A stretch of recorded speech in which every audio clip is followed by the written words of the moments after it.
Ladies and gentlemen, please stand for the national anthem of the NFL.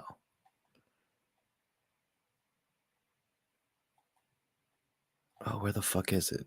Why does this always happen to me?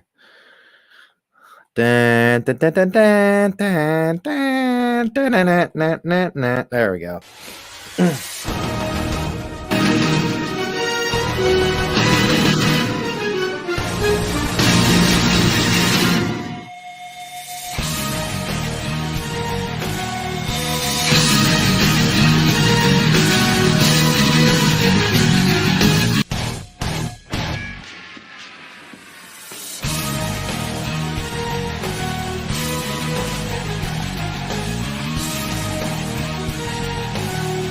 Yeah, beautiful, man. I take a fucking week off streaming and immediately get some goddamn technical difficulties. Jesus Christ.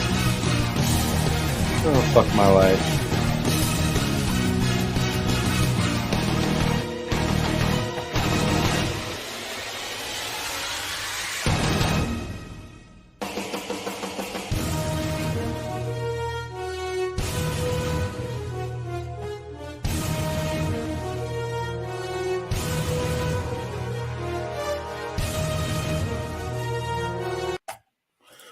All right, there we go. Welcome to Wacky Wisdom Sports. Hopefully everything's working right. I'm trying to get my shit back together.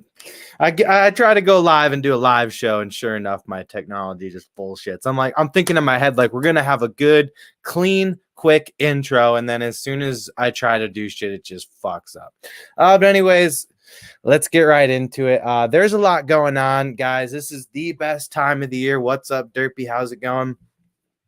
This is one of the funnest times of the year, right? This is almost as fun as the first week of football because a lot of shit is happening right now. A lot of things are changing.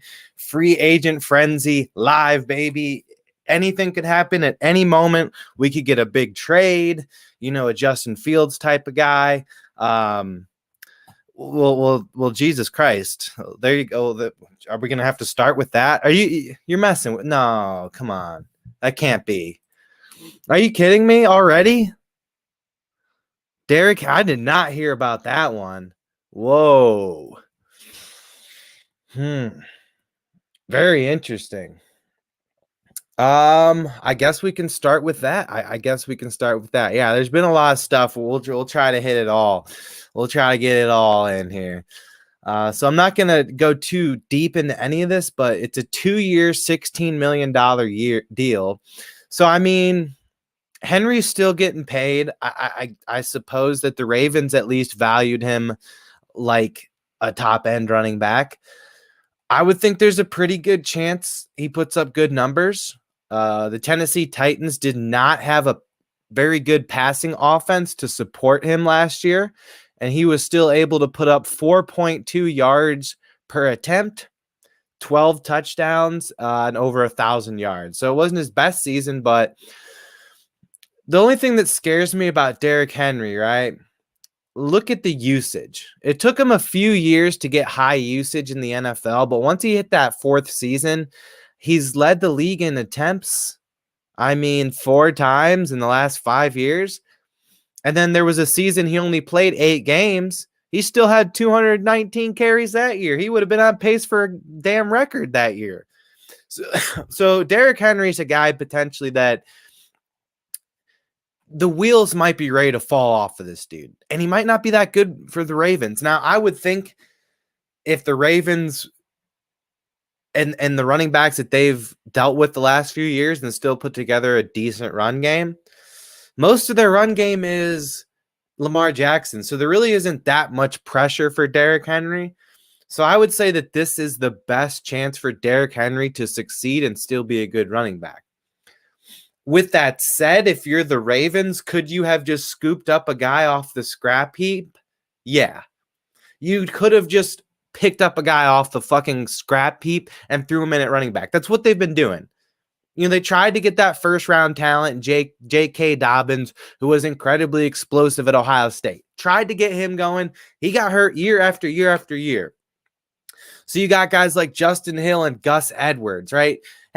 Look, Gus Edwards has looked okay in Baltimore, but he signed somewhere, but come on, were teams fighting over Gus Edwards? You think Gus Edwards' agent was that busy? Come on now. Like, yeah, Gus Edwards went to the Chargers. Okay. Yeah. I mean, you think anybody's that excited about Gus fucking Edwards? No. But the Ravens made it work, right? The Ravens are probably the best place to succeed as a running back. They have a pretty good offensive line. It's not really well known for being an insane offensive line, but it's decent. It holds up. They don't have any problems on the line. You have Lamar Jackson, who opens up the run game with both his arm and his feet. Okay, let's not forget Lamar Jackson is a very good quarterback. If you look at yards per attempt, Lamar Jackson was amongst the top of the league last year. Okay, when I broke it down, man, real late in the year, we were talking about CJ Stroud and some of these other guys potentially in the running for MVP. It was Lamar the whole time, okay? Because you look at that yards per attempt and he was as good as anybody. They just run the ball more, and he runs the ball more than these other quarterbacks. He's putting up all those stats on the ground. So yeah, I don't know what's going to happen. I would imagine they're going to get one good year out of Derrick Henry in Baltimore. Other than that, the wheels are kind of, we'll see. I mean, hey, back in the day, running backs used to last a lot longer. Those guys like Thomas Jones and fucking, my mind's going blank. LaDainian Tomlinson, Emmitt Smith. There's guys that have really lasted for a very long time at the running back position. But it seems to be like modern day Ezekiel Elliott, that's where it tops out. And I can get into that. There's a couple of different reasons why modern running backs don't last as long. I could get into that, but I'm not going to get into that discussion. We're trying to cover all these moves today. But yes, when you look at usage-wise, Derrick Henry, no one has been beat up more and used more than Derrick Henry. Okay? He's like Mia Khalifa.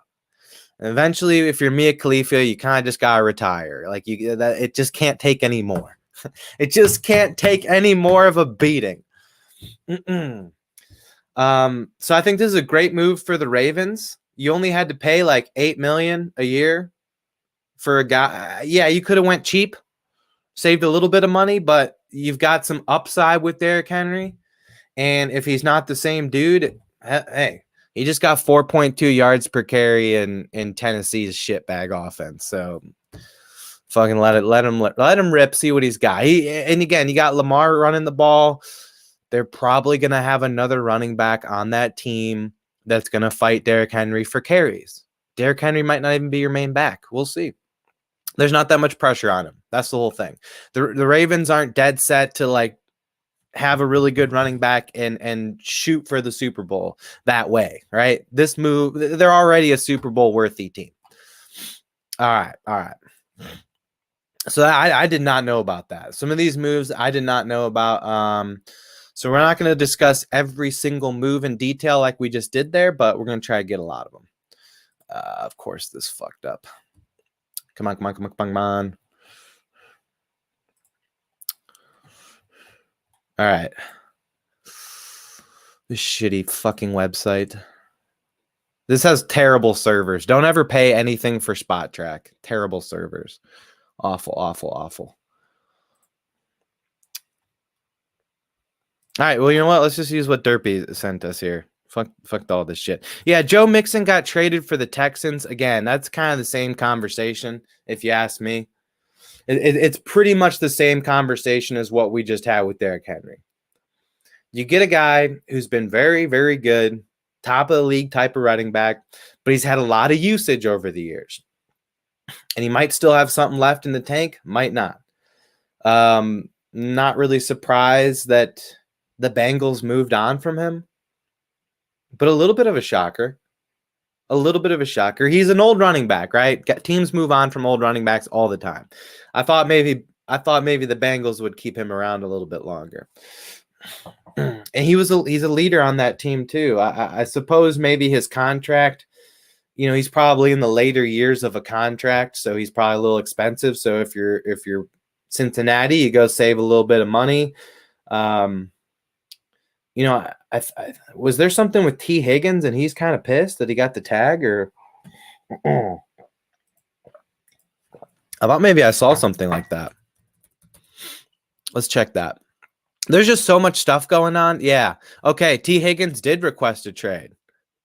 Yeah. Okay. Oh, both T. Higgins and Justin Jefferson asked for a trade. Wow. I'm a little surprised T. Higgins asked for a trade just because that's his squad that he's been on. And typically guys don't get that pissy about the franchise tag unless they get franchise tagged a second time. When they get tagged a second, like, all right, I want to trade. But T. Higgins would be going back to Cincinnati on a 1-year contract that is valued at the average of the top 5 players at his position. Wide receivers get paid a lot of money these days, so that's a big 1-year bag. Perhaps a big contract has a signing bonus that gives you that bag anyways, and he's kind of thinking about that. I imagine. But so what if he gets traded, right? Okay. What about the team that trades for you might not restructure your contract? Like, shit, I'll take that franchise tag. I'll take that. So he probably should have just ate the tag this year, took that bag, been smart with his money. Probably would have stayed healthy. I don't know. Justin Jefferson, yeah. I mean, they just they just gave Sam Darnold $10 million. I imagine that contract is incentive laced, and they're really not going to have to pay Sam Darnold $10 million. But I guess backup quarterbacks get paid a lot, especially if they're former first rounders, and some people around the league still think that Sam Darnold could turn it around, but like, no, he's just not. He's just not going to turn it around. I hate to say that. I wish him well as a human being. Good luck to Sam Darnold. But if you were a starting caliber quarterback, you would have achieved that by now, right? It's kind of like the whole Kirk Cousins story. Kirk Cousins, he wasn't even the first quarterback drafted by his own team the year he got drafted. They picked RG3, and then they picked Cousins for some security.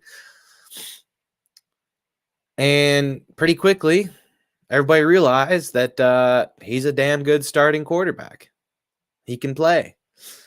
And the injury to RG3 paved the way for that, but I have no doubt in my mind that Kirk Cousins would have found a starting job pretty quickly.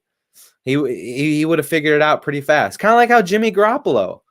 I mean, he was pretty good. Even if a guy is stuck at number 2 on the depth chart and he's good enough to be a starter, if he's good enough to be a starter, somebody's going to figure that out at some point, and they're going to start. And for some time, Jimmy Garoppolo was good enough to be a starter. Not anymore, but he was. Oh, man. There's so much. My mind is like over. All right, Saquon Barkley to the Eagles. My God. That is a big one right there.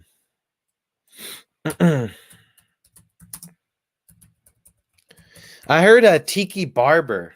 I guess Tiki Barber, former longtime Giants running back, was talking smack, and he chastised.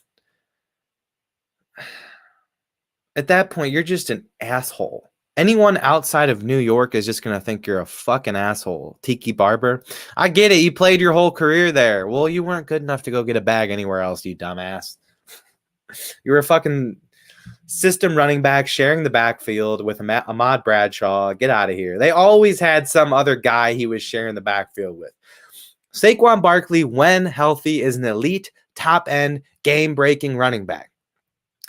And for the last couple of seasons, aside from some decent play from Daniel Jones and some, maybe some big plays from Darius Slayton, he's been that offense.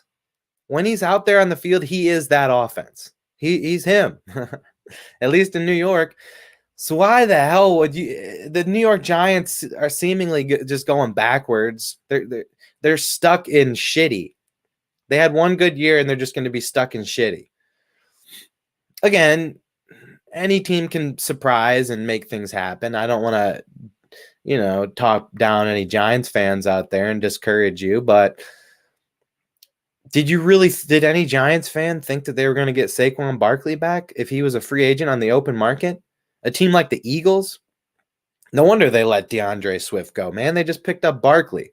So this is a huge move for the Eagles, who got some really good play out of DeAndre Swift last year.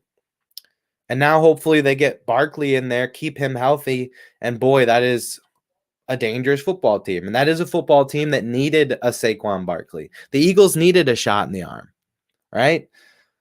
They collapsed. They collapsed at the end of last year. They needed something to excite the team. So huge move for them. The contract wasn't even that crazy, I don't think. I still think it was around like $10 million a year. So running backs, that little experiment that the running backs did last year did not work. Where everybody tried to hold out and like, oh, running backs don't get paid enough. It was like, yeah, you don't, bitch. And if you try to, you're just gonna get fucked. We're gonna find a way to screw you. Don't even bother trying. You should have been a wide receiver. Lose some muscle mass. Stop lifting for a year and only do speed training and be a wide receiver then, bitch. If you want money. No, I don't mean that. But it is what it is. Again, running backs don't have as long as a shelf life as other positions. So you're probably not going to invest as much in them. It's just the reality of the situation. We all have to deal with realities of our own situations, and so do these guys too. These NFL players sometimes think they're immune to real life circumstances. Oh, well, we should get paid. It should be fair. Life ain't fair, motherfucker. Okay? Life ain't fucking fair. Get over it. And I think these running backs, they finally got the fucking point. Get over it. Life ain't fair. You're still making $10 million. You're in the upper tax bracket. Quit fucking complaining and take your bag. But I guess maybe Tiki Barber was only joking about, taking a dig. He said he was dead to me, though. Bro, what kind of shit? That's something that a deadbeat dad says to like his ex or something like that. Like, you know what I'm saying? That's something like a deadbeat says. Oh, you're dead to me. Like saying that to another human being is just such a scumbag thing to do. And for Tiki Barber to be a professional on TV, it just inspires me to keep doing what I'm doing. Because I'm not a piece of shit like some of these guys. And if they can get on fucking big TV, not that I want to get on big TV, but if they can have a fucking audience, I can have a fucking audience. Because that's bullshit. Like, as a grown man who played in the league, how the hell do you not have some like clarity and understanding of Saquon Barkley's situation, why he would go to the Eagles? The Eagles gave him the money he deserved and wanted. The money that a good running back should get. That's what he got. And they were in the Super Bowl 2 years ago, and they still have most of those guys around. So, yeah, it's just stupid. And honestly, we should just, if Tiki Barber is going to say stuff like that, we should just not give him any attention because that's all he wants. He's just trying to get attention for himself. But, yeah, everybody knows Giants not a good team to be sticking around on, so good for him. Okay. All right, let's try and buzz through some. Let's try and buzz through some shit here. All right, let's. All right, so the Steelers just got Patrick Queen. Okay, so they bolster their defense. That is a very Pittsburgh-like thing to do, and they stole a guy from a division rival. So that's huge. That's big news for the Steelers. We'll see how good Patrick Queen is outside of Baltimore's defensive system. I think he's a little bit of a system player.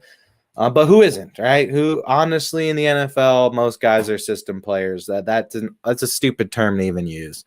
Let's not even use that term. Wow. Russell Wilson's contract was $1.21 million? Bro, he couldn't find more money than that?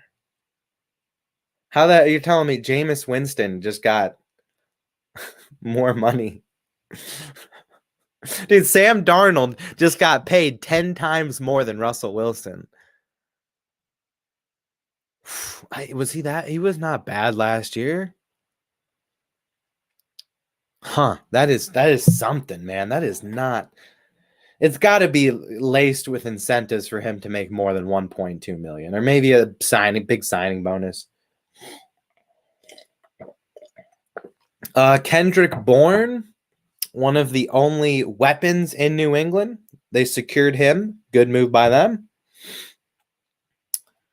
The Baker Mayfield deal. We've talked a lot about Baker Mayfield, so it was more of like, let's see what happens with Baker, and then we'll talk about it. He's going to land back with Tampa Bay, 3 years, $100 million, so he's getting paid around like $34 million a year. That's a lot, and that means he's going to be the starter. Could this be a Geno Smith type of deal where, hey, maybe this year Baker doesn't really have to worry about anybody to compete with, and then next year he will? Because that's what's going to – Geno's going to have to compete with somebody. Geno's got that big contract with Seattle that was front-loaded, but now he's going to have to compete with somebody. I do think they'll bring in a rookie to either compete or learn behind Geno. Baker, I think it's going to be the same situation. He'll get a year, see if he balls out this year.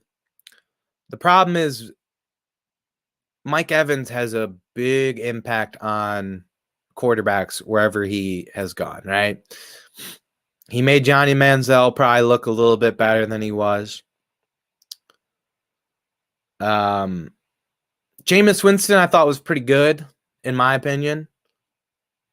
From what I hear from Buccaneers fans and some real OG rationally thinking Buccaneers fans. Again, there aren't really many rationally thinking football fans, to be honest with y'all. Go around on social media and take a look. There aren't many rational opinions. I heard that a good at least half of Winston's interceptions were drop passes. Now, you could say he threw the ball too hard, should have put the ball in a better spot for the receiver to make a catch. Whenever I played football, and at any level you play football, what is the coach going to tell you? If it hits your hands, you got to catch it. What's the coach going to say, right? So we'll see. I don't think the Buccaneers are going to be able to get Mike Evans back. I think they should have paid Mike Evans a massive contract a long time ago that should have been like a record contract. He still seems to have a lot of gas in the tank, and he might put up some records. He might be one of the better receivers all time when it's said and done. And the fact that Tampa Bay hasn't thrown him a massive long-term bag yet, I think he might be out. I think he'll go somewhere else. Now, there's a chance that his market value isn't great due to his age, and we'll just have to wait and see. He could be back with Tampa Bay. They're still going to have Chris Godwin. They're going to need some help, though. No doubt that the Buccaneers will need some help for Baker.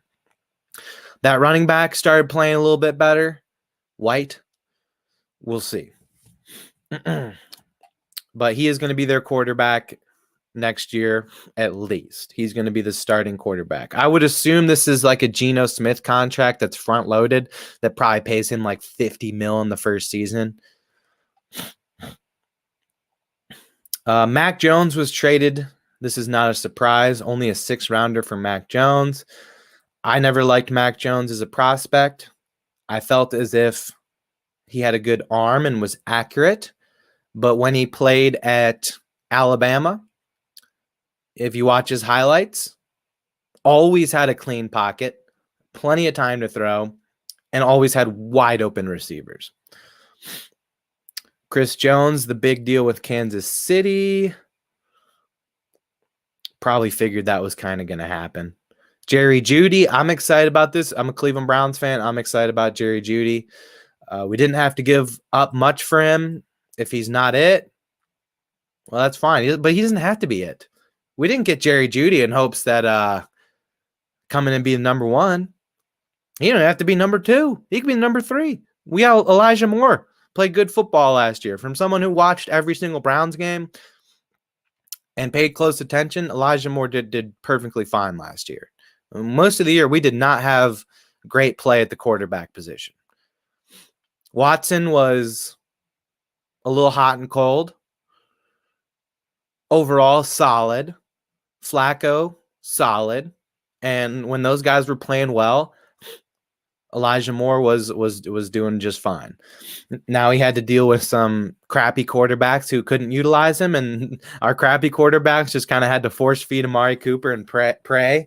You know, Dorian Thompson-Robinson, rookie, 5th rounder, as well as PJ Walker trying to throw the football out there. There were some tough times. But yeah, anyways, I think Judy is in a very good situation in Cleveland. We already got Amari Cooper. He's definitely got some gas left in the tank. David Njoku, great tight end. Judy will fit in just fine as long as his head is on, right? And again, people say the immaturity and this and that. Well, what the fuck was I doing at 20, 23, 24 years old? Shit. You know what I'm saying? Come on, guy. All of these people that be saying all that stuff, what were you doing at that age? We all had our, we all go through things when we're young and don't have our heads screwed on right. It's not like he's Johnny Manziel-ing shit and out boozing and doing blow. All right. Kevin Byard, contract with Chicago. Nice. I think Eddie Jackson's gone, so I think they needed a safety. Mitch Morse, Jacksonville, got a good center at a good price. Zaire Franklin, outside linebacker. The Colts, keeping that defense together. I don't know where he's from, but judging that money, I don't know this guy, but judging that money, he's pretty good. They just got a good outside linebacker. The Zerleg is staying in New York. Chase McLaughlin, yeah, boy. Our old Cleveland guys going to the Buccaneers. Hey, maybe the Buccaneers should get Odell Beckham and Jarvis. They could be Cleveland 2.0 because they got Baker and this Chase McLaughlin guy was a decent kicker for the Browns. Oh, one offensive lineman retires, another one getting a big deal in Philadelphia. Michael Pittman Jr., 3 years, $70 million. Whoa. What does that break down to?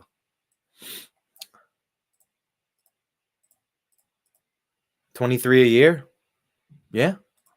He's number one. He's a stud. Good job. Good job getting their guy locked down. DeAndre Swift going to Chicago. Okay. That's a big-time weapon. He was good for the Eagles. He was good for the Lions. The thing with DeAndre Swift, he's just got to stay healthy. They're going to pay him about $7 million a year? $8 million a year? That's what you got to pay for a good running back, and they paid him. Good move. Bakari, released by Green Bay. I'd imagine he would go and join the Jets with Aaron Rodgers. Tony Pollard. There was a lot of talk on whether, Tony Pollard was going to be kept around in Dallas. They let Ezekiel Elliott go to hand the reins over to Tony Pollard, and we kind of saw that Tony Pollard maybe needs another guy, right? So you're thinking, okay, Tennessee, Tony Pollard, oh man, pair him with Derrick Henry, he's getting old. Wait, Derrick Henry's gone. So Tennessee, you're still looking for another running back, either through free agency or the draft. Pollard's not going to come in and be able to be your main guy and be a complete game breaker in that offense. Now he's going to make good plays for your football team. But there's a lot of talk about him being the man in Dallas. Honestly, what Zeke put up in New England, I think the Cowboys should have stuck with Zeke one more year. Zeke and Tony Pollard one more year. I think that would have been a good thing for them. Well, Minnesota's got to get somebody, right? They got a defensive end that they had to pay a lot of money for that I've never heard of. I'm just looking for the big ones. Oh, Cushionberry, dude. Hell yeah, smoke some Cushionberry. I've heard of this dude just because he has a cool name. Cushionberry and then Quisenberry. Okay, cool. Oh, here's a big one. Gabriel Davis. Damn. So he's gonna get about 11 mil a year. No, like 13 million a year. Nice. I like Gabriel Davis as a receiver. Now with Jacksonville, what's the deal though? They already have Christian Kirk and Ridley. Maybe those guys are free agents. I don't know. We'll have to dig into that a little bit. But yeah, if you can sign Gabe Davis to come in and be your wide receiver 3 and just a big time playmaker, and keep Ridley and Kirk, boy, Lawrence is going to have a lot of places to go with the football. Wilkins, the defensive tackle, got a big contract in Las Vegas. Good move for them. If you're going to spend your money, spend it on an area where you already have some good beef with Max Crosby, and you can build a strength, right? You build a strength of your football team. And pass rush is a really good strength to have in today's NFL. So pretty good move there for Las Vegas.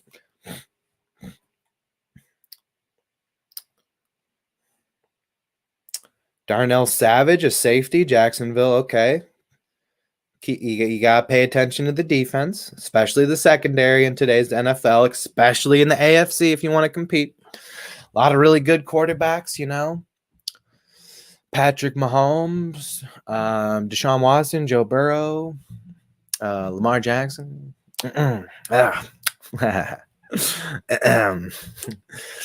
Sorry, I'm a Browns homer, and I still believe in Deshaun Watson. So I gotta do a little plug. What's up, Spade? How's it going, man?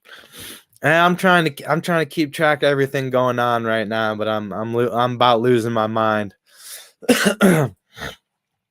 Trying to cover all this.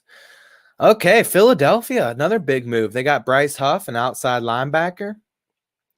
I'm not super well versed on defensive players, but he got a lot of money, so he must be good. So great move for Philadelphia. Josh Jacobs, 4 years, $48 million contract with Green Bay.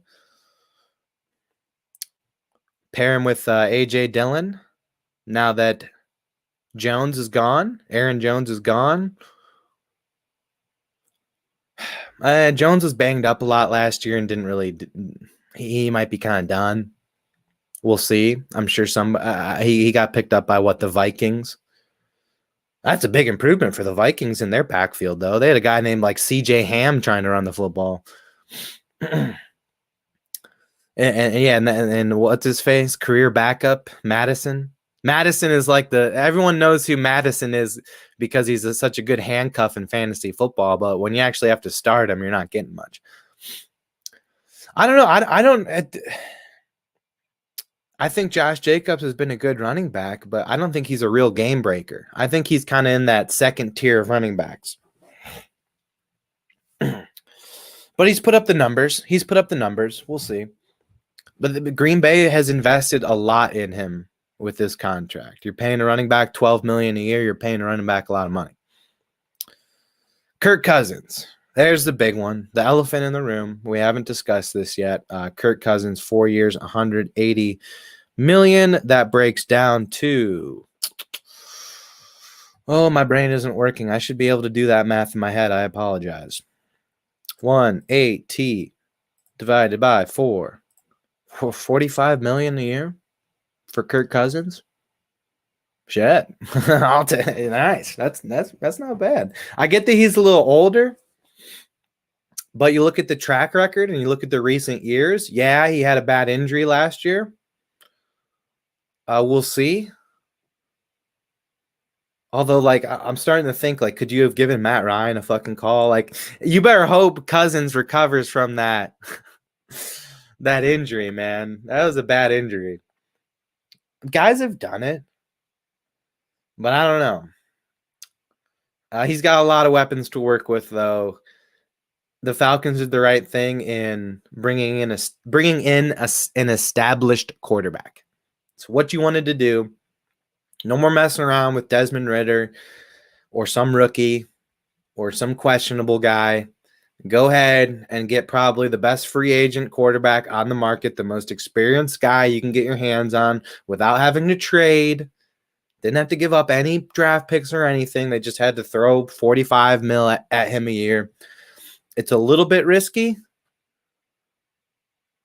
but the high end, the good result of this is you just expedited the growth of your football team tenfold. If they get healthy, Kirk Cousins in there, good decision maker, good quarterback, great arm. He's going to know how to use those weapons. He's going to be able to help those young players, those young skill players get better. Desmond Ridder ain't going to do that for you. Taylor Heineke ain't going to do that for you. Kirk Cousins can't. Even if Kirk Cousins get hurt, even if he gets hurt, I would think maybe they should probably bring in another guy with some upside. Maybe a quarterback in the draft or something like that. If it does not come back the same, Kirk Cousins is still going to have a lot of value even if he gets hurt again. And Atlanta has been somewhat competitive, I think, with good coaching and some pretty good defense and some of these young offensive weapons. So, I mean, they're very quickly looking like a playoff team after this just one signing. You could make a very good case that, hey, this is a playoff team in the NFC.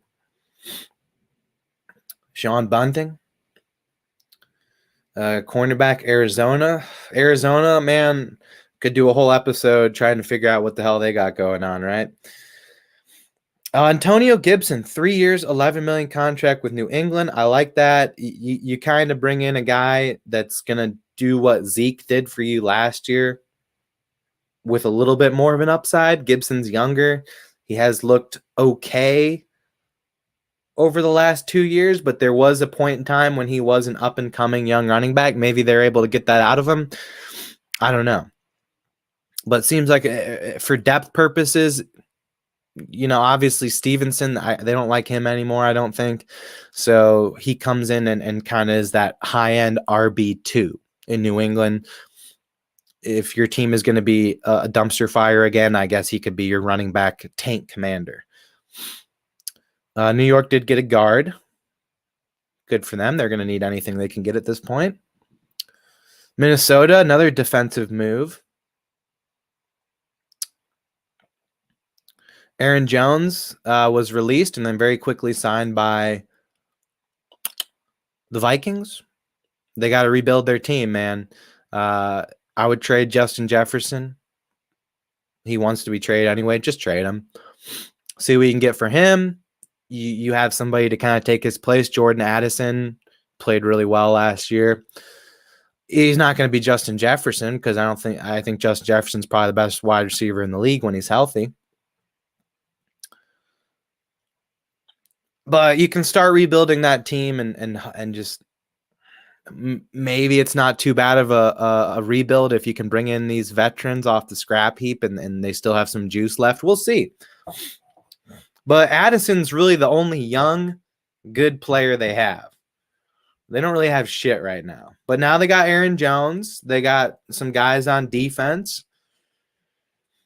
I think they have a pretty good staff in there, man, a good coaching staff. For what they did last year, for starting out so shitty and losing the key focal points of that team, losing Cousins and losing Jefferson and finding a way to scrap football games and scrap victories.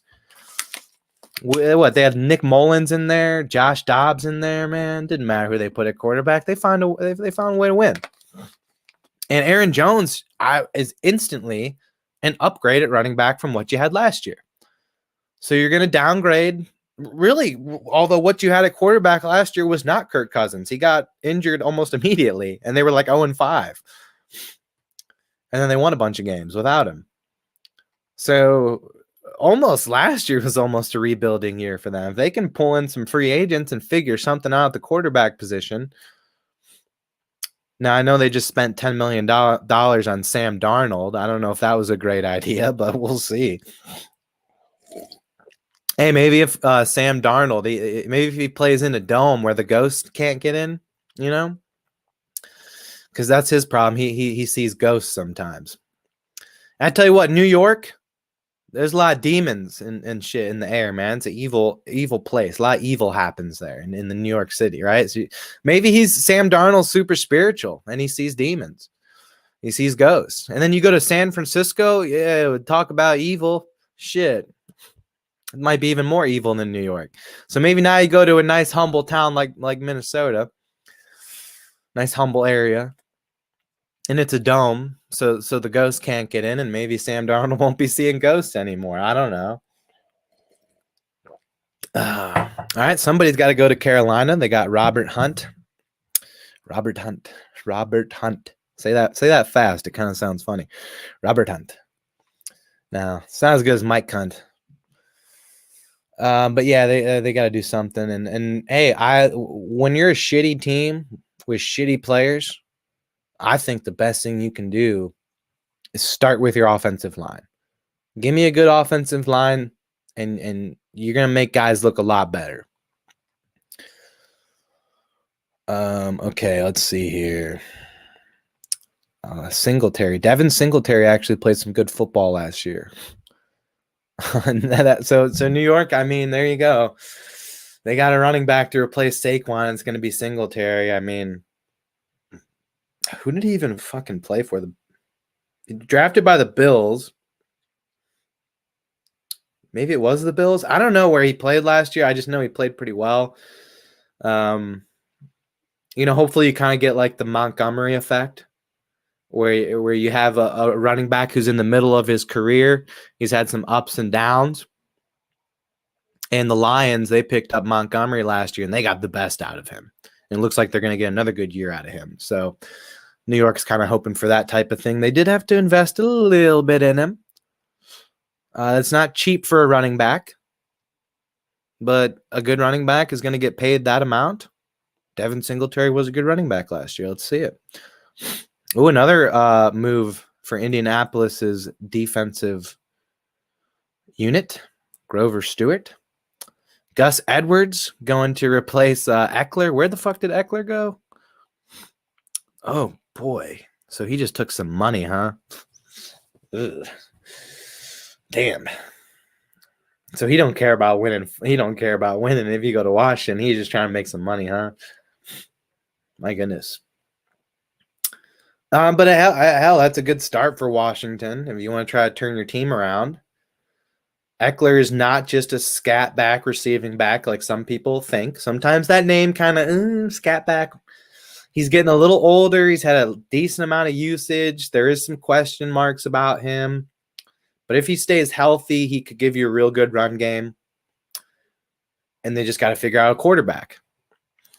Because they got the receivers. They got Scary Terry. I know they're going to lose Curtis Samuel, but they got Dotson too. They can find somebody else to pair with those guys and be just fine. Could use a tight end upgrade. Maybe grab a good tight end in the draft. We'll see. Kind of hard to find good tight ends, though. Like good game-breaking tight ends. Oh, boy. Nice. Good move for Las Vegas. I like that, man. Gardner Minshew, 2-year, $25 million contract. That is a significant upgrade over what they did last year. They're a year too late on this move, but yeah, they start rebuilding that quarterback room. Minshew is a good place to start. He was a good quarterback last year in Indianapolis. He had, at one point, was looking like he might be the starter in Jacksonville. There was a point in time when it was like, hey, this Gardner Minshew guy, I mean, who else do they have? Shit. He's the future. Minshew Magic is the future in Jacksonville, and that kind of fell off. He might have gotten hurt. But yeah, he showed up last year, and he deserves it. Guys like him, I can't stand when they get signed to backup contracts. I was thinking that was going to happen, but he's going to start probably. They might draft somebody. If whoever they draft goes off in training camp and beats them out, fine. But it's not going to be easy.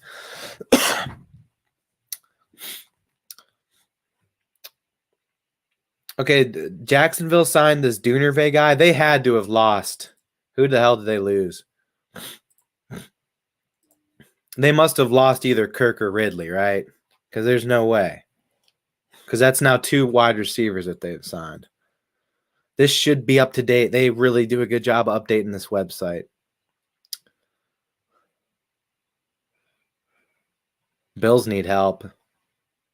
Boy, Diggs. Oh man, he needs help. They just lost the help in the receiving game. I mean, I like the tight ends they have. Dawson Knox, and Kincaid. Nice. Shakir. I like Shakir as a wide receiver 3, not as a wide receiver 2. All right, who the fuck were we talking about? Okay. Yeah, wait a second. Okay, so it would be Ridley. Calvin Ridley is a free man. Hey, I'd take, if you're Buffalo, that's your guy. Go get him. So yeah, actually, this Gabe Davis signing was huge for Jacksonville. They needed to do this. Great, yeah. So he comes in to replace Ridley. Ridley, missed some time. They're saying Ridley is currently number 7 on NFL.com's top free agents. So there you go. He is out there. He looked good last year, but how much is he gonna get because of his past? Is he gonna be in line for a big contract? I mean, based on what NFL.com is saying, yeah. So did you just save money by paying Gabe Davis instead of Ridley? And perhaps Gabe Davis is a better man and a better guy to have in the locker room. Zay Jones as your wide receiver 3. I like him. Not a big name, but I like him. I like what he does. And then Kirk, as long as he's healthy, I think he's a fine wide receiver 1. Might not be top of the league, big name, but I think he's fine. If you got a good quarterback like Trevor Lawrence, Christian Kirk is going to do just fine as your wide receiver 1. Okay. Oh, did this fucking... What happened here? Bah humbug. Dude, Spot Track's overloaded right now. They're trying to get all this contract information, dude. Oh, man. They're trying to stay with it. Tennessee got Awuzie at cornerback. Okay. Mac Wilson, former Cleveland Brown, got a 3-year contract with Arizona. Good for him, man. His career wasn't looking too good, but it looks like he's getting paid to be a starter. Brown's going to go ahead and keep Zadarius Smith on the outside linebacker. As a Browns fan, I like it. He was pretty good last year. Wasn't a game breaker. We don't need a game breaker at that position because we already have Myles Garrett. If you can get one, great. The reality of the situation is we're probably not going to be able to get a big name in there. So there you go. Where were we at? I'm trying to get back to where we were at here. There we go. Zadarius Smith.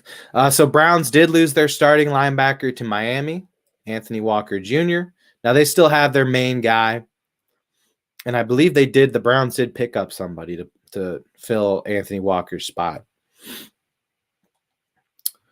Will Disley, tight end, going to Los Angeles. He can help your offense out blocking wise. Not going to do much in the receiving game, but he'll get open a little bit. He'll give you a couple touchdowns. Carlton Davis, cornerback, was traded. So again, I mean, it's weird to me that Baker was signed back in Tampa Bay, considering that Evans is going to be gone. I think Devin White, the linebacker, longtime linebacker, is going to be gone. Now Carlton Davis, key cornerback, has just been traded. Kind of almost seems like they're rebuilding a little bit. I mean, if you do well in the draft, 2020. So they got a 3rd round pick out of him for this year.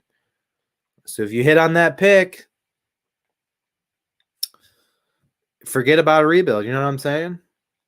Sometimes teams think they can hit on these picks right away and kind of shorten up the rebuilding phase. But I don't know. You lose Mike Evans, Carlton Davis, and White. I do think that's 3 guys that make up your football team. At that point, you're maybe rebuilding a little bit, but we'll see. We'll see. The NFL's full of surprises, man. We can talk about this stuff all we want, but we're really not going to know what's up till like week 8 of the real NFL season. We're not really going to know what's up till like week 8. And even then, we're still going to get plenty of surprises. That's why it's fun. So the Giants, once again, they're just stuck in rebuilding mode. Time to trade. Oh, no. Wait. Whoa. Never mind. They're trying to keep it together. They traded for Brian Burns. I'm sorry. With everything moving right now, my mind is like fucking sporadic, dude. All over the place. And then they signed him to a big contract. They get so Carolina, nice. They weren't going to sign this guy, and they just got a 2nd round pick out of him. They weren't going to give him that money. They need to allocate that money elsewhere while they're rebuilding in this phase, because they got a lot of pressure on them in Carolina, man. Ever since Cam Newton fell off, it's been awful. Carolina's my 2nd favorite team. And they've been talking about trading Brian Burns for too long. I'm glad they finally got it done and got a 2nd rounder out of it. Nice. Austin Eckler, only 2. Wow. This is what happens when a running back gets old and he's injured. Only $4 million a year for Eckler.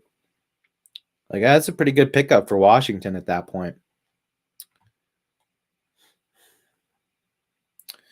New England. Okay. I saw someone made a joke that says, watch, New England is going to trade Mac Jones, sign a mid-veteran quarterback, and then trade down in the draft and not get one of the top quarterbacks or Marvin Harrison Jr. They're like, watch it happen. And the first puzzle piece just landed. Brissett is so much better than Mac Jones. It's honestly like comparing Mahomes to me.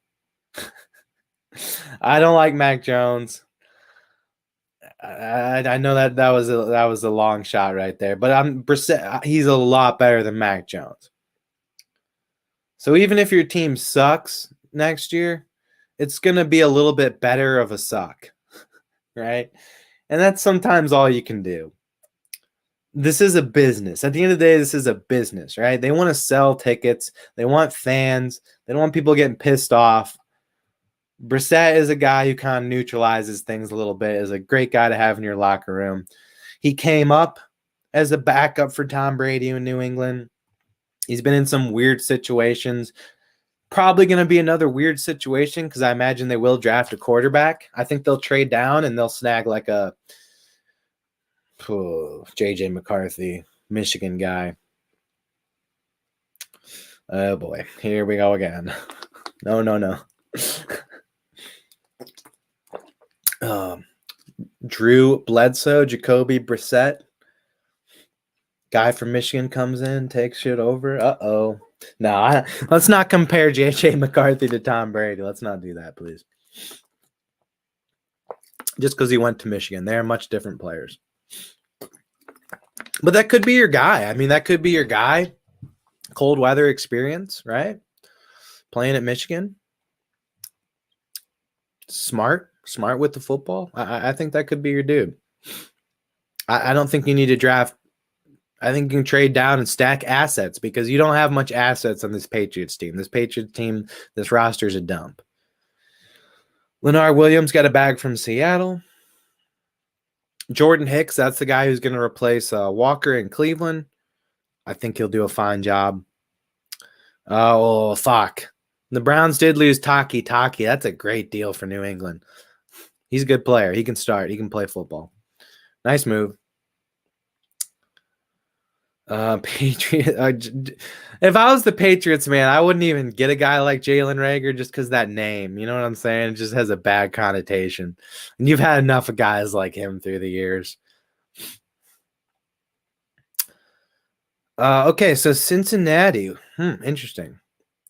So Zach Moss did a fantastic job in Indianapolis last year, filling in for the injured Jonathan Taylor. Even when Jonathan Taylor came back, Zach Moss was still getting carries. That shows you how much talent that he has at this point that he needs to be on the football field.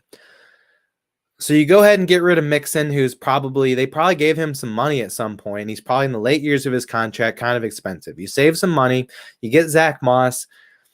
Are the Bengals trying to finagle in order to get T. Higgins to stay and give him a long-term deal? Potentially, yes. That this move could indicate that, right? Because if you're the Bengals, you don't need to pay Mixon $10 million or more at what they're probably paying him, right? Let him walk. Go get Zach Moss. Played good football last year, 2-year contract. Draft somebody at some point in the draft. You're a passing team anyway. As long as Burrow is healthy, you're a passing team. Mixon did kind of keep the team together a little bit and is a good leader for that team and good energy for that team, but this is a business, and you're not going to keep a guy around thinking Burrow's going to get hurt again, right? Yeah, you might get their backup played well, so they're straight. But you don't think negative like that. You think positively. You hope everything's going to work out. The sentiment in Cincinnati is that you're going to throw the football. And you lost Tyler Boyd, who was great in that system. I do believe he's probably gone, right? Maybe they'll find a way to keep him. I don't know. I haven't seen his name on here yet, so he's probably still available. So yeah, I like that for Cincinnati. Great move. I don't think at this point in the way their team is and what they're going to try to do, the way Zach Moss played last year and the stage of career that Joe Mixon is at, it's not much of a drop off. Yes, in the locker room and man-to-man type of shit, and the human element is a big drop off. But the actual on-field product, it's a great move for Cincinnati. And now Joe Mixon going to Houston. Oh, that's where, okay, Devin Singletary did good in Houston last year. That's right. Okay. So I guess Houston may be a little bit worried that I thought that running back was going to be really good. And now I can't even remember his damn name. So that tells you what happened last year. That guy who went off as a rookie. I went to a Houston game in Houston last year. And boy, they had like Jeff Driscoll or some shit playing quarterback when they played the Browns for Watson's first game back. Damian Pierce. Damian Pierce was like stood out on the Houston Texas team. Like he is the only body man that they had. He is the only bad dude that they have on that entire team that year. He was a bad dude. Like seeing him in real life, I was like, damn, he's going to be good for years and years. But that's what happens with running backs. They'll have a good year and then you'll never hear of them again. And then you go and trade for Joe Mixon. You got to pay his contract, whatever it's at. We can look at that, actually. Let's pull that right up.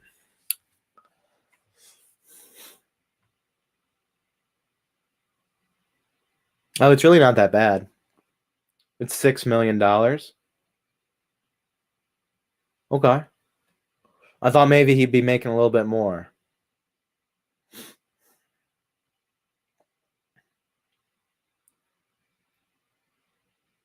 Okay. Well, sure. I thought he'd be making like 10. But yeah, he is going to be getting paid. His cap hits 6.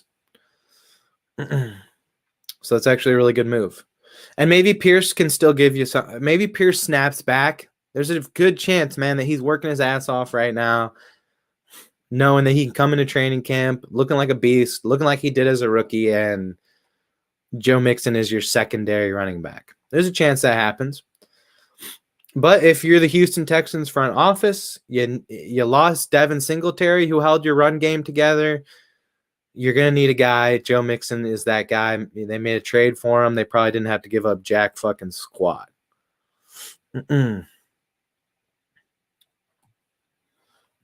Yeah, this happens every year, Floppy. What's up, Floppy? But yeah, this does happen every year. We could sit here and do a MLB free agent show if we wanted. There's still guys floating around. And this is just like the tampering period. Somehow, some way, they're allowed to sign these contracts, I guess, already, but they don't become official until a certain time. Yeah, it's weird. Like once it's, what is it, the 11th yesterday is when it starts, and it's just like right away. Busy mornings for these agents, man. I'm confused on why these all happen so quick. You know, if you're some of these guys, wouldn't you want to go like visit? I want to go check out their facilities first. I want to go check out the vibes. You know, I mean, this guy, whoever Nick Algretti is, a guard, right? He goes to Washington. There's probably somebody else that was going to pay you that amount. Maybe not. Maybe it really is all about, it might all be all about money. And Washington was literally the team that offered this dude the biggest contract he could get. Maybe he had one that was 3 years, $14 million. Well, guess what? 14 million ain't 16 million. So you go to Washington. Tyrod Taylor to the Jets. Oh, poor Tyrod. I mean, he just can't win. But he keeps getting contracts. But poor Tyrod, man. You know, he came in for the Giants last year for the injured Daniel Jones, played some good football, and like immediately gets hurt. And that's why Tommy DeVito was playing quarterback for the Giants. So Tyrod, you stay in New York, you go to the Jets. The Jets, I would say, honestly, I used to be a Zach Wilson hater, but he kind of got a lot better throughout the year last year. I thought maybe he would be an okay backup, but I guess not. Is Tyrod Taylor really that big of a upgrade backup wise? If Aaron Rodgers gets hurt again, Tyrod Taylor is cursed, man. Whenever he gets his shot, he will get hurt. It's not his fault. He just gets screwed over. The world is against him. But we'll see. Again, it's a backup quarterback. Who gives a shit? I honestly hope that Rodgers stays healthy, man. I'm a Browns fan. If Rodgers is healthy, I would assume the Jets would be a competitor in the AFC. So that's just one more team we got to worry about. Whatever, man. If you want to try and go out there and win a Super Bowl, you got to be the best team anyway. I ain't worried about what other people are doing. Tennessee, another defensive player they got. King Claw. 1-year contract. They didn't have the number. I thought he was really good. That he would get like a bigger, longer term deal than that. I don't know. Maybe he was kind of a system player, just surrounded by great players on that San Fran defense. But yeah, I see that name. I think this guy's pretty good. Might be a good move for New York. There's the Sam Darnold Minnesota contract. From what I heard, it was $10 million. I assume that would be the high end incentives. I don't think that base contract is $10 million. There's Aaron Jones. We talked about that. Great move for Minnesota. He's still got some money. 1 year, $7 million. Still regarded as a pretty good running back. Huge upgrade for Minnesota. Marcus Mariota going to Washington. That's a downgrade from Jacoby Brissett. And Brissett's contract was $8 million. So you could have just given him another $8 million contract. He might have stuck around. I don't know. Maybe he wanted to go to New England, and I thought maybe Brissett should have been the starter last year. I know Sam Howell came out chucking the ball and like averaging 300 yards per game in the first like 8 games. I know he was slinging the ball around the yard and looking all right. But a lot of those stats were in garbage time. And because he had 3 good wide receivers. So I don't know. I guess Mariota, he's still a good backup. He's a good backup. You need a real quarterback in Washington, though. They got to do something. They got to do something big. It can't be Sam Howell. Marcus Mariota is a good start if that's your backup, but I would have rather had Winston. And my Brownies picked up Jameis Winston. I love this deal.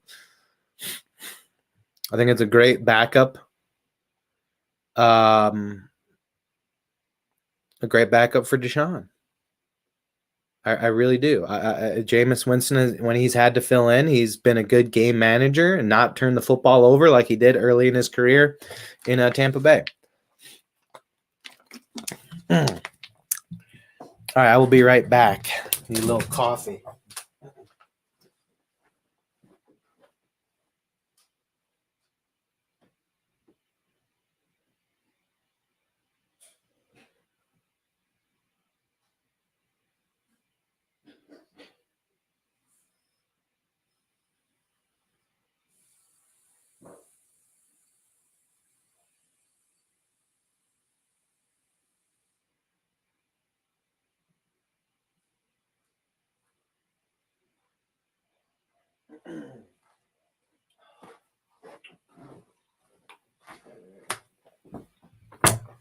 I know a lot of Browns fans are going to bitch about not bringing back Flacco.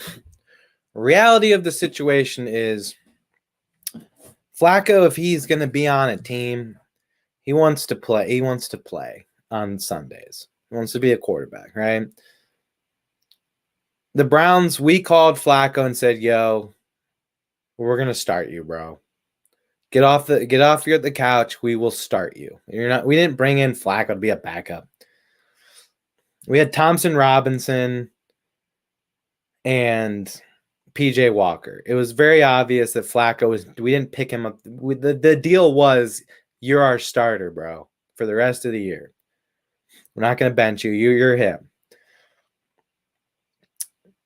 They have to commit to Watson. Watson has done just enough over the last 2 seasons where if I would say all indications would be that if you have a good team around Deshaun Watson, he's going to play well enough to win football games. The Browns have that. No doubt they have that. And there's going to be guys that they draft and get even better, okay? And there might be some free agents they can still pick up to get even better. So as long as Watson is healthy, I don't see a problem with him. I think when you look at the stats, when you watch the games, when you break it all down, there's no reason to not think he can't be successful in the Browns offense with Kevin Stefanski, with a great offensive coach, with another good offensive mind and Ken Dorsey coming in to be the offensive coordinator. There's no doubt. He's just got to stay healthy. All indications have pointed that ever since Watson's gotten to Cleveland, he has done the right thing. He just got hurt. And he had a suspension. I know people are going to look at that contract. People can't get that contract out of their head. Sometimes you just have to forget about that. And I talk a lot about the NFL. I dig into a lot of stuff. It happens all the time. Okay, it happened with Russell Wilson, right? The Russell Wilson situation is far worse than the Deshaun Watson situation. Far worse for Denver. Awful situation, right? Deshaun Watson has brought more to the Cleveland Browns than Wilson did in Denver, despite Wilson being healthy the full time. Now, maybe Deshaun had a little bit better of a team around him, and maybe Wilson was a little bit more consistent. But again, Watson spent 2 years out of football. Okay, his whole damn life, he never missed 2 years of football, man, from being a little peewee all the way up to the NFL. So suddenly 2 years out of football, 2 years out of your normal routine, that's going to fuck you up. The fact that he's come back and done what he's done so far for Cleveland, I think that is the path. Like it's like the Avengers movie. It's like the Avengers Infinity War when Doctor Strange is tripping out on the fucking time stone and he's like looking into the future. He's like, this is the only way, bro. Watson's going to have to get suspended for half a season, come back, not look so good. Next year, plays better, definitely some improvements, but then gets hurt the rest of the year. But then it comes back, and then next thing you know, he's a bad dude again. He's a problem, right? There was a time and point when it was the quarterback tiers started with Mahomes, Watson, and then everybody else. Okay. Is it a risk? It's always a risk with anybody. The Browns took a big fucking risk with Deshaun Watson. So far, it's not working out too great. But we were in the playoffs last year. We were in playoff contention the year before. We have a good enough team that if he is playing at his level like he was when he left Houston, the Browns are gonna win the Super Bowl, bro. It's not. It's just the odds of us winning we're better than Kansas City at that point. They have the team, so you might as well take the fucking risk, right? I know a lot of Browns fans want to run it back with Joe Flacco. You don't want to do that. You do not want to do that, okay? Because that yes, consistent wise and odds wise, that puts us a little bit more in the middle. But Flacco doesn't offer us the ceiling that Watson does. Okay. If you want to win a Super Bowl, it's with Watson. If you want to make the playoffs again and get shit on by somebody in the first round, it's Flacco. It's up. What do you want as a fan? And guess what? Now we got Jameis Winston. So if Watson gets hurt again, I've been talking about Winston for years as a guy who is a guy who just got a bad look. He threw all those interceptions. That year that he threw all them interceptions, he also led the league in passing yards. He was slinging the ball around the yard. And what has happened the last few years when Winston has come in as a backup, Winston has managed games and not turned the ball over. Shown a vast improvement. This guy, I think, deserves to be a starter. So what? Watson takes off on a run, tries to truck somebody again. And that's what pisses me off with Browns fans getting all mad. Let's remember, Watson got hurt trucking a linebacker. He's a dude. He will go out there and try to fight and sacrifice himself for your football team. Watson went to 5 different doctors asking, like, can I please play on this? Please give me a positive outlook. I just need one person to say it might be okay. And every single doctor said, you can't, that shoulder has to be rebuilt, man. It can't. You have to take the surgery. And he said, I don't care about the pain. I want to go out there and try and win games for this football team, man. And I get that he had the big contract. Everybody thinks he's a diva, but he showed who he is in Cleveland, and he's a good dude. Just because he likes to get a bunch of fucking handies from hell, that's like, man, that's alpha shit. Anyways, that's kind of badass. Fuck, dude. Shit, man. He's got all that money. Fucking might as well spend it on some massages and some handies, dude. Them bitches were full of shit. But anyways, yeah. I had to go on my Watson rant because I get tired of seeing people's dumb opinions and negativity when and you know what? If he sucks and I'm wrong, I'm glad we took the risk because that we took a Super Bowl risk instead of just a mediocrity risk. And I'm fine with that. And I think at the end of the day, I think Jimmy Haslam, the Browns owner, I don't think he'd fire Andrew Berry if this shit don't work out. I think they'd keep Berry around for a long time. Because year to year, the Browns find a way to put together a very good football team under Andrew Berry. Whether or not it produces well on the field or not, is a different question. And they've done pretty solid. They've put themselves in playoff position every year, despite injuries all over the place. We get ravaged by injury. That's another thing Browns fans don't talk about. We get ravished by injuries every single goddamn season. And I know everybody deals with it, but this year we were literally the most injured team by a long shot. And when you look at like the cap numbers of those injured guys, like half of our team that we're paying to go out there and produce is gone, and they still find a way to win. They'll be all right. All right, let's move on. Let's see what else is popping. The Browns brought in Naheem Hines. He might get cut. That's not a fucking real contract. I don't care. Darnell Mooney. Okay, he got a little bit of money there, huh? He got that 3-year, 39. Wasn't utilized very well in Chicago last year, but I've always liked Darnell Mooney since he got to the league. He wasn't a high draft pick or anything like that. He might have been like a 6th rounder. But he offers you a deep threat ability. And if you're Atlanta, you might as well go pay for a wide receiver 3 who could burn. Because that's what Mooney is. He's a wide receiver 3 that can burn. And right now you have what? Let's take a look at what they got there. I know they got Drake London, who's showed some development. I know they got the really good running backs with Bijan Robinson. And actually, let's go to ESPN. Bijan Robinson, Tyler Algier, great backfield.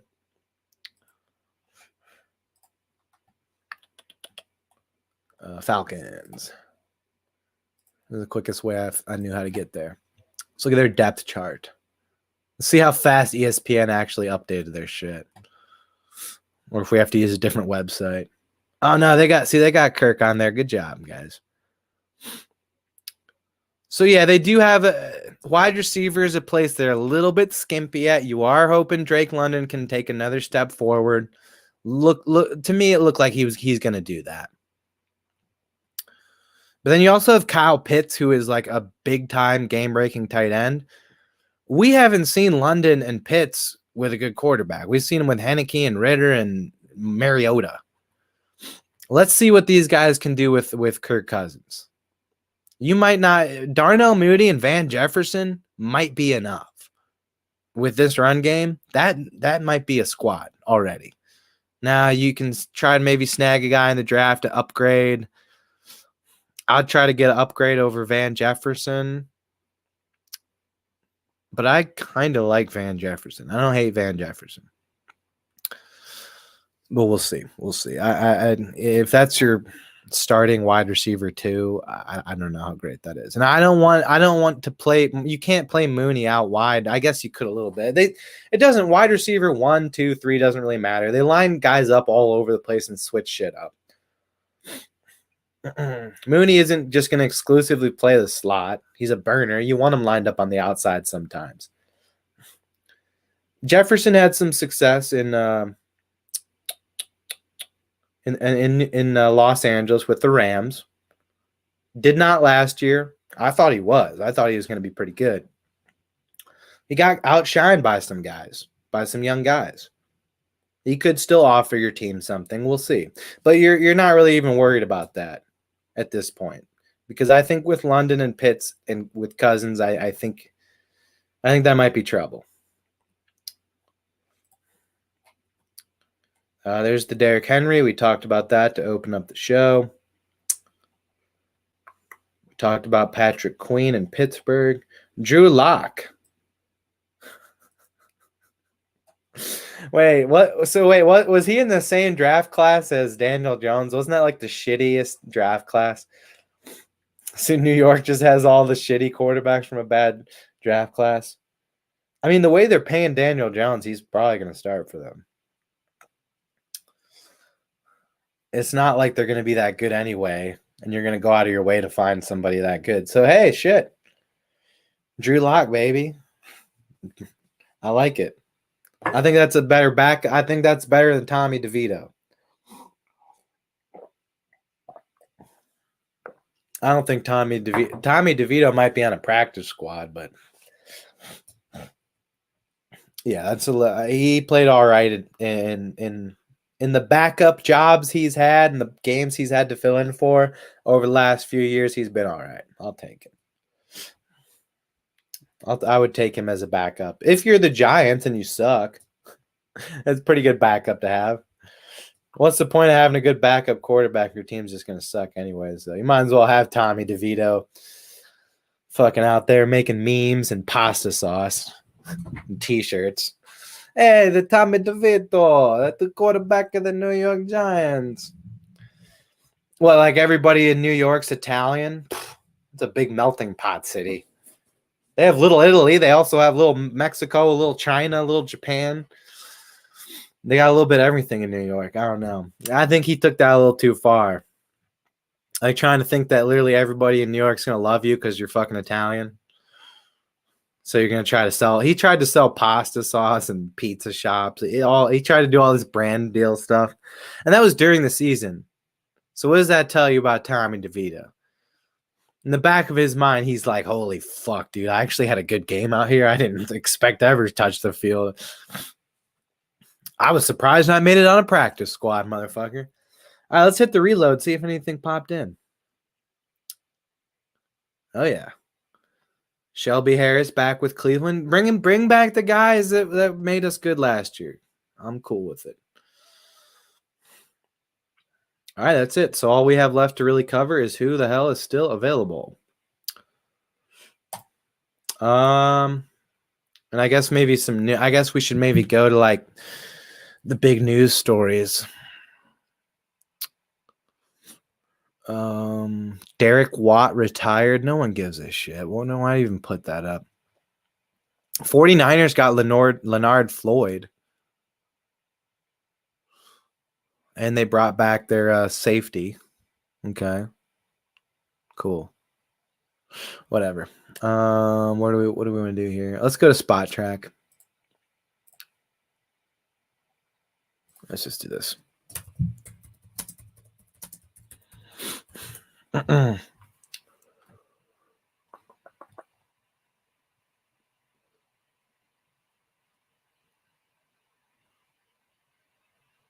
I'm not buying it, man. I'll see it. I'll believe it when I see it, man. With Justin Fields, I think everybody thinks that he should stay in Chicago, and Chicago should give him another chance. Everybody thinks that. Nobody wants them to pick Caleb Williams. Now, again, we're fans. Those guys are in the front office. A lot of times the fans get pissed about something, and then it ends up working out, and we're wrong, and they're right. But a lot of times the other side happens too. It depends. It becomes a human thing. Like, what's the communications like between Justin Fields and the Bears right now? Because if you start having some weird shit where you ain't communicating and Fields is getting a little pissy about all these rumors and stuff, it comes to a point where you probably should just trade him, right? Because I still think you need a full-headed Justin Fields if he's going to be successful, right? He needs to have his head on 100%. He needs to have people backing him, working him up, giving him confidence. And with all these rumors, man, he can't be happy, bro. He can't be super happy with Chicago right now. I don't know if he's unfollowed them or blah, blah, blah, or what's happened.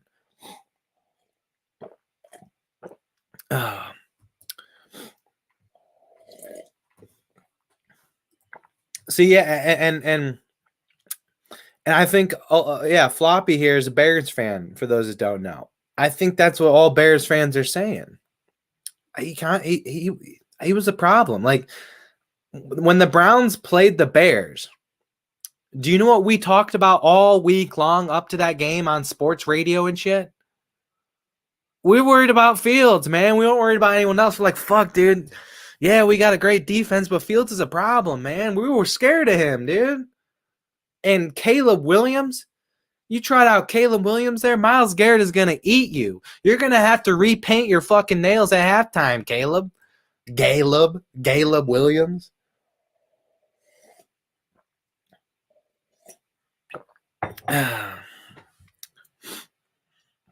Is Caleb Williams only 6 foot? That can't be right. No, I think he's taller than that. Let's look at that. You might sometime. Oh, he's only 6'1", so yeah, he might actually be 6 foot, and he's just listed as 6'1". Uh-oh, yikes!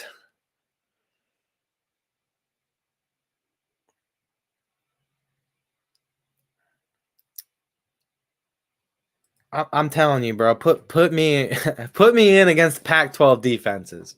Give me a year to train as a quarterback. A year where I have nothing else to worry about other than training as a quarterback, and throw my ass in there at 5'9" 3/4, and let me see what I can do against Pac-12 defense. And I get the Pac-12 is gone now, so we can't do that experiment anymore.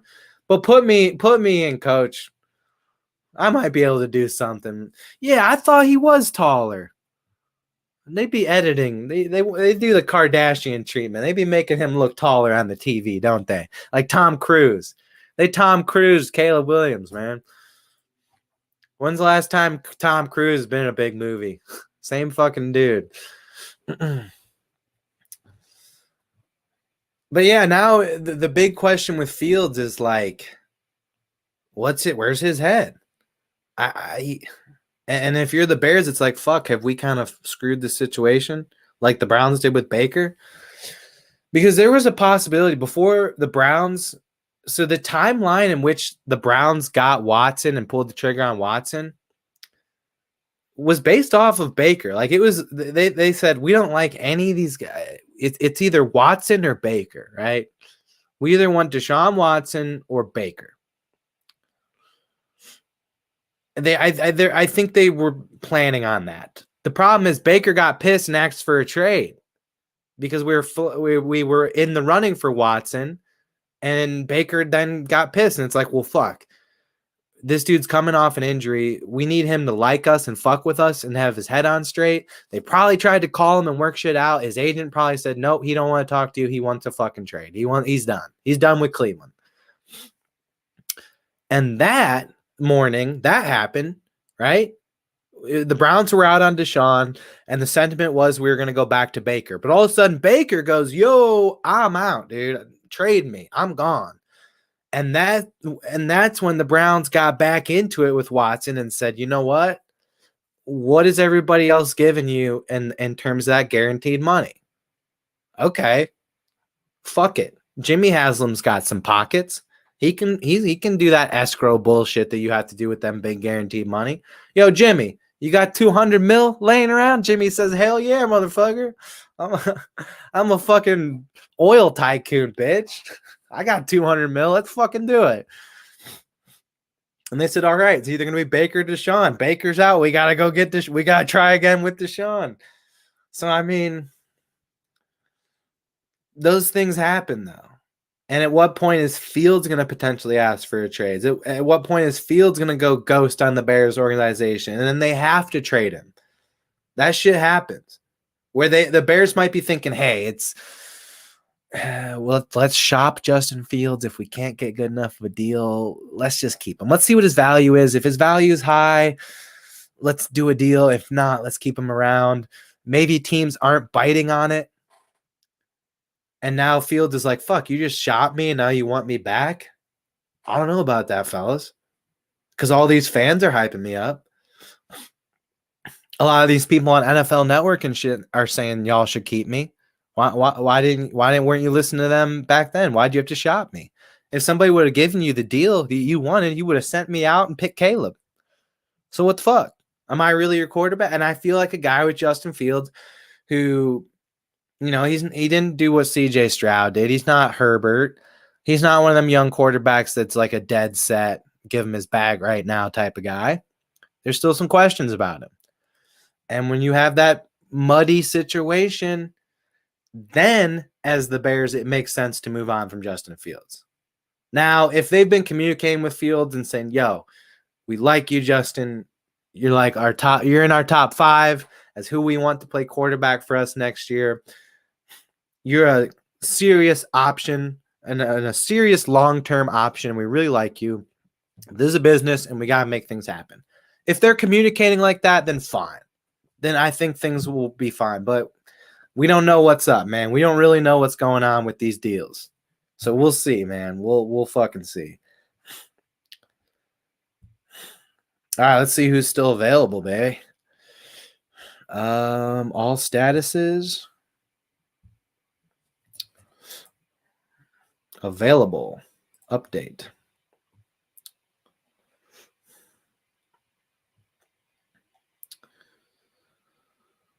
Oh, this list is not. I don't like this. Let's do it. Let's go to NFL.com's top free agents because they don't Spot Track don't sort that shit.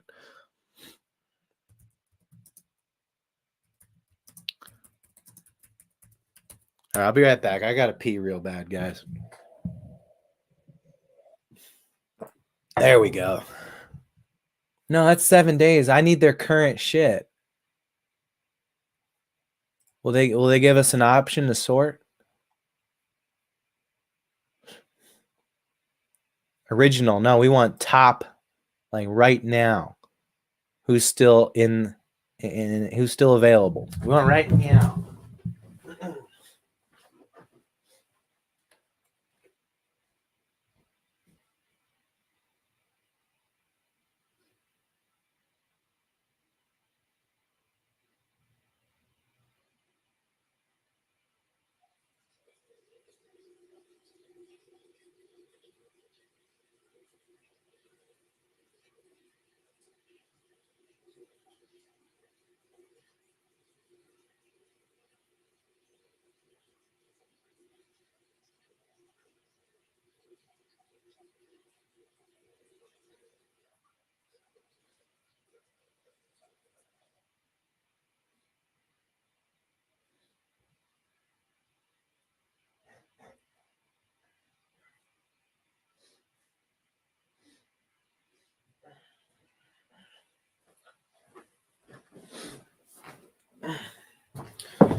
All right.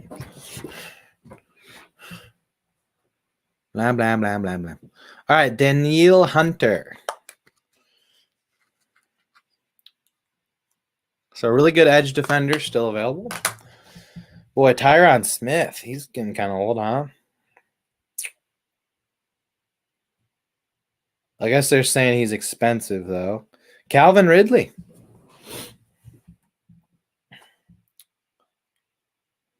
Okay. This dude. Kendall Fuller.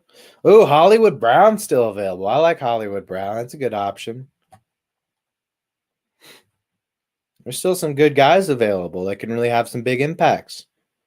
Gilmore's probably old and washed. Chase Young. There's some question marks about him. He might be a bitch. But somebody's going to give him a big old bag.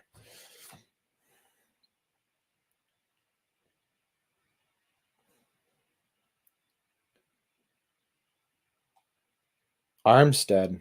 I'd almost rather have Armstead. Well, he's been injured a bunch, though. Levante David.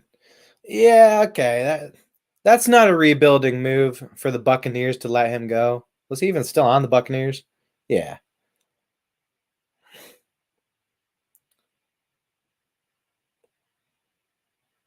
They're saying he's still too good and they might keep him. So we'll see. Are the Buccaneers rebuilding or not? I would think with signing Baker, they're trying to run it back. So they'll probably keep Levante. Jadeveon Clowney.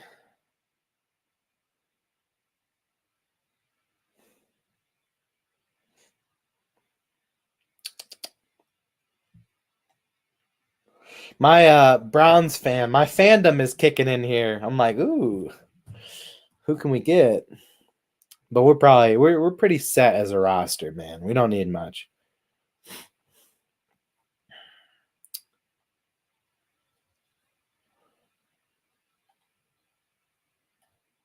So as you can see, we're already looking at rank 37. These are their original ranks, and we've only seen like not even 10 guys. So most of the big dudes are off the books. Curtis Samuel. They had him ranked 38. I like Curtis Samuel. He is 28. The appeal of him a little bit is you can run them jet sweeps and stuff with him. Line him up and running back a little bit. Ohio State used him all over the place. But he's been a pretty good wide receiver in the NFL. And I think he'd be a great wide receiver 3. I would like the Falcons to go get Curtis Samuel. I know they just got Mooney. And I know they want to make sure they keep their eyes on that defense. And they're probably running out of money. And they probably want to keep some money for the future for when they got to sign those dudes like London and Robinson and Pitts. But I think you sign Curtis Samuel. That's the cherry on top of a playoff cupcake. I think you bring in a good wide receiver 3 like him who has wide receiver 2 upside. You're a play. There's no doubt. Nobody's just Falcons are in the playoffs, bro. That's it. They're in. They're fucking in. Grover here was suspended for PEDs. He's been one of the better run stoppers for years, so he's still a good player available.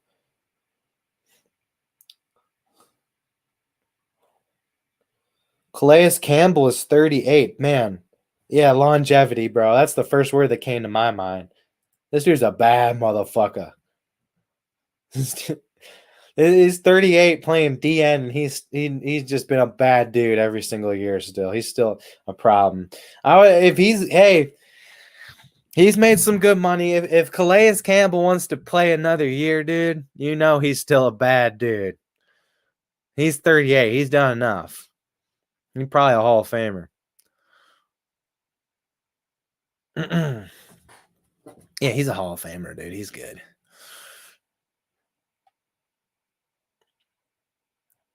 Zeitler just always disappoints. I guess he's okay. They're saying he's okay. He just seems like he always makes too much money. The Browns, I remember, I think we gave him some big money, and we ended up trading him for Olivier Vernon, who sucked ass. Was a bitch. Okay. There's Devin White. Again, I'd run it back with them linebackers if I'm the Bucks and I want to win.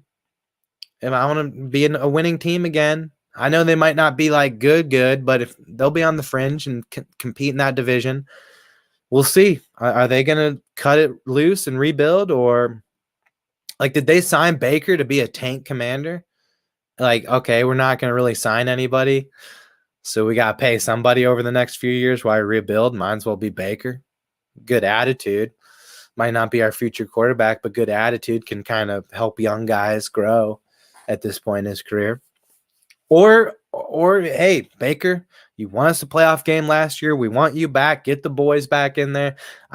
I would say the fact that White and the other dude haven't signed yet, them linebackers who have been fantastic for the Buccaneers over the years, I would think they're going to try and run it back. Where's Mike?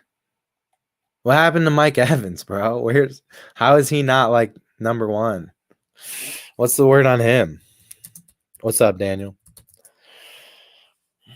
Yeah, I didn't think about it. I thought, in my mind, I thought that Henry would be back in Tennessee. I don't think he would go anywhere. But the Ravens are a very good fit because you don't have to be the same old take over a football game Derrick Henry. Your carries are going to be reduced. And then on the Ravens side of it, so it's a good fit for Henry, right? He goes to a spot that's not going to overuse him. He's been pretty much overused. Like, 4 of the last 5 years, he's led the league in carries. Dude's been getting bruised up. There's no one that has touched the ball more than Henry as far as running back position. So sometimes those guys just from one off season to the next totally fall off. Their explosiveness is gone. Now, Derrick Henry's still a big, strong dude. He don't even need to be explosive anymore. All they just need him to average 4.2 yards a carry like he did last year. That's all. They don't need him to be a game breaker. So it works out for the Ravens too, because if he blows, it's like, they're gonna have some scrap heap running back like they've done with Gus Edwards to fill in for him if he gets hurt or is too old. Oh, hometown discount. But okay, so he did get the extension.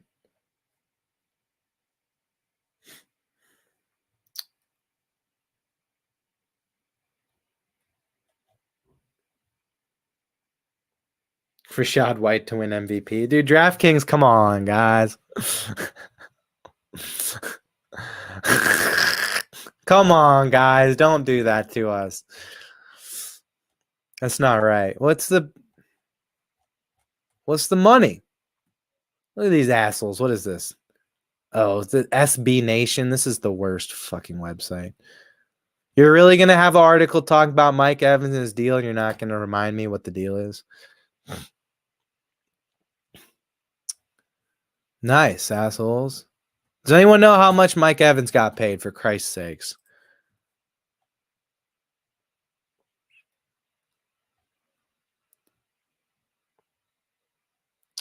There, Inks only a 2-year deal? He must like it down there, bro.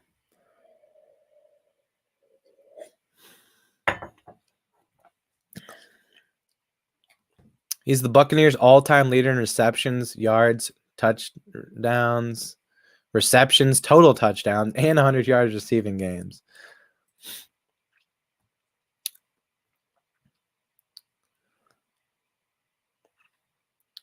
Only 3 other guys have surpassed.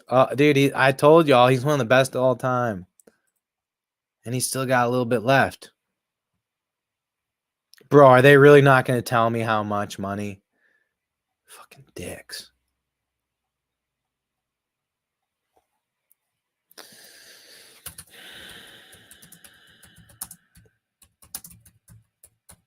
Is it just unknown? There we go, bitch. Okay, 20 million per year. Yep, that's right in line with what the top guys are making. Great. 35 guaranteed.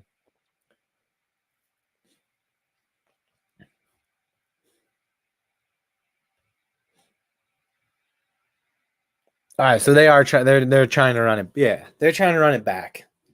So they don't get those 2 linebackers back. They're going to be looking for a linebacker somehow, some way. So they're trying to win. They're not rebuilding. They're trying to win.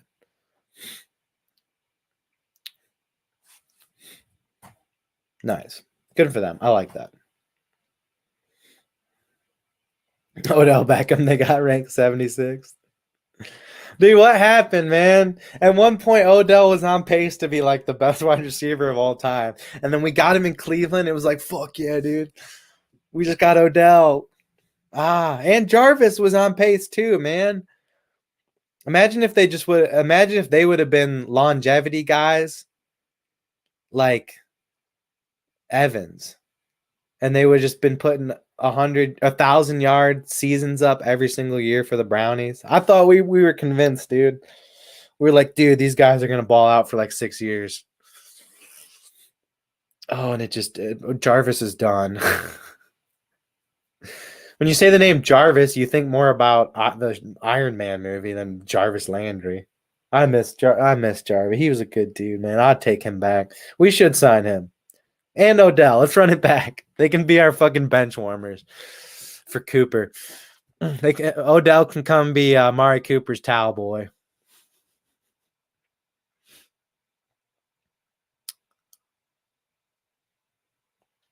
The one thing Odell did stay healthy. I don't think that I'm thinking Cleveland. I'm still thinking like Cleveland reunion. Come on, Odell, let's do it again. But we don't need him. I mean, if you have him as your wide receiver 4, though, I kind of like that. If Judy if Judy is kind of ass, or Elijah Moore somehow isn't as good, maybe he pops off again. I don't know. J.K. Dobbins, man. Look, you can sign him, and he does still have top 10 back potential if he stays healthy.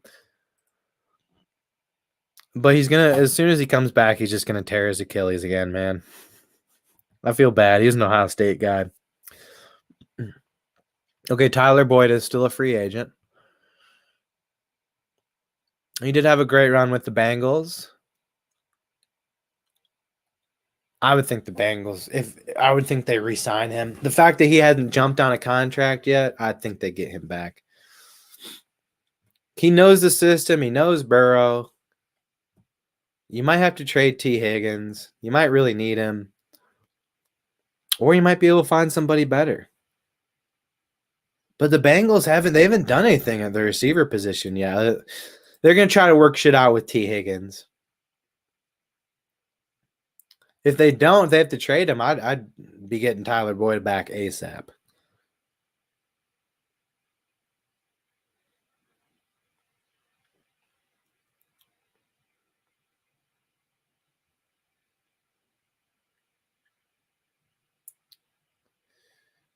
Tre'Davious White, yeah, too many injuries. Bye. Ugba, yeah. We're down to the poops. Michael Thomas. Oh shit! Yeah, there's some kid in there was a fantasy football league years ago I used to run, and some dude picked Michael Thomas #1 overall after that crazy season he had. You never do that with a unless it's Tyreek Hill, man. I could see picking Tyreek Hill #1 overall because of the consistency, but no. He did show some flashes last year.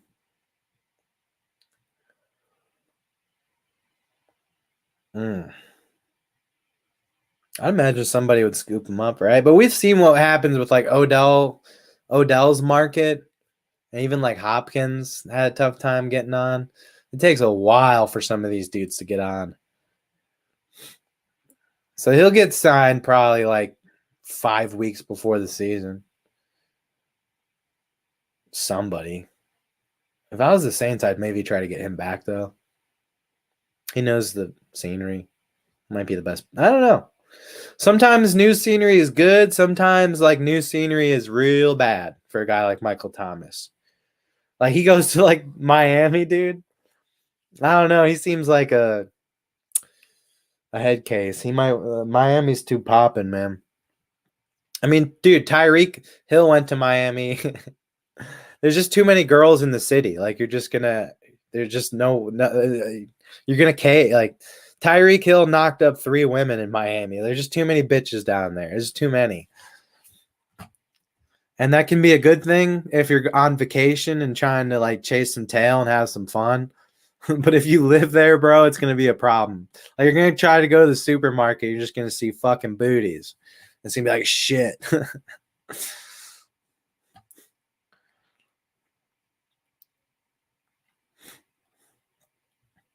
All right. So I guess just a quick recap at the end of the show.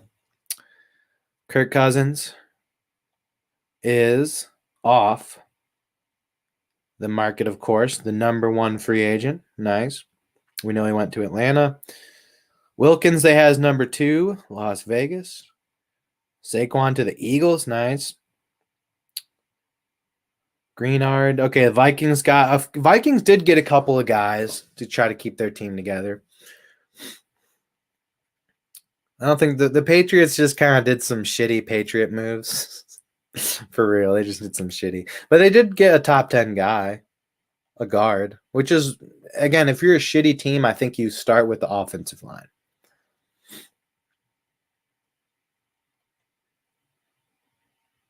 Eagles, man. Eagles got a couple. Eagles did good. Eagles did real good. And they were already fucking stacked. We don't have to pay old ass Jason Kelsey anymore. He retired. Save some fucking money.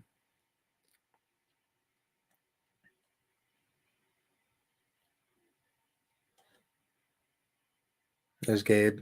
I like this signing.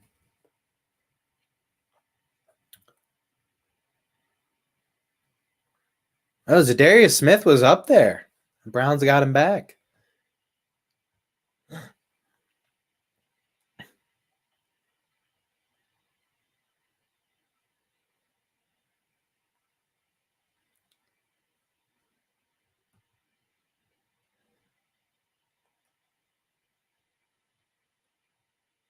All right, we kind of already went over. I'll just see if there's anything I missed. Giants got a guard. Okay, that's going to help them out a little bit. Oh, Shaquille Barrett to the Dolphins. We'll see. He hasn't been that great.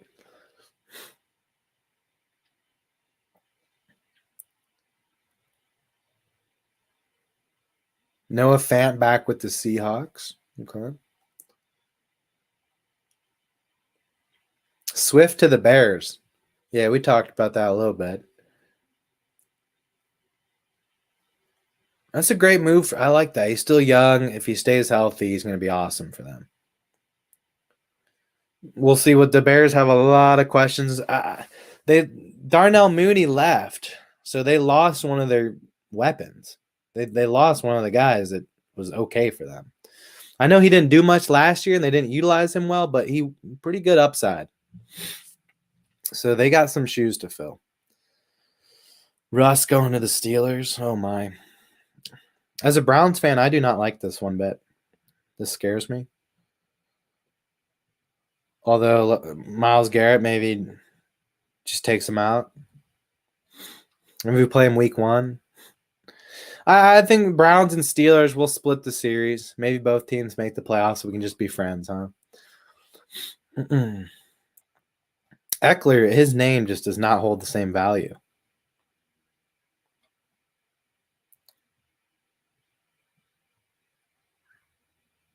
Minshew, man, that's a big one.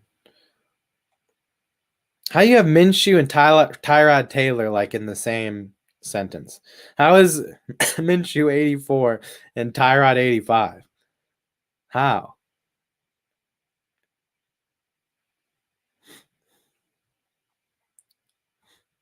Minshew has 37 starts in 5 seasons for a 6th-round pick.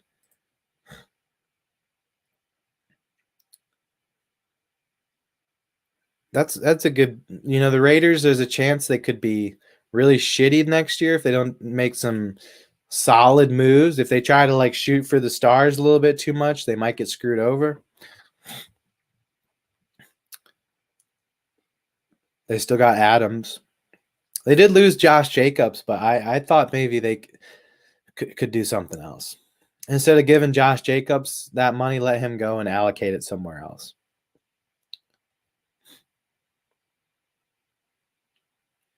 I feel like Singletary, what he did last year for the Texans, filling in for Pierce when he got hurt. That's a start, right? Maybe the Giants just lost Saquon. It was kind of injured a lot for them, but I mean, still going to be the focal point of your offense. He's gone. They should have he would have signed a long-term deal if they would have did it last year. They fucked up. It's the Giants' fault they don't have Saquon. Not you can't blame Saquon for leaving them. Dysfunctional. All right, but anyways, that's all I got for the show. Thank you all for tuning in. I guess maybe I don't know if it's worth it to even do another free agent show like tomorrow or anything like that. I think everything kind of played out today. There's not many. I mean, we looked at the guys that's still available, and it's not that exciting. And I think it will take a while. So we'll see. We'll see. Maybe. All right. Anyways, as always, keep it real, and we will catch you next time. Peace.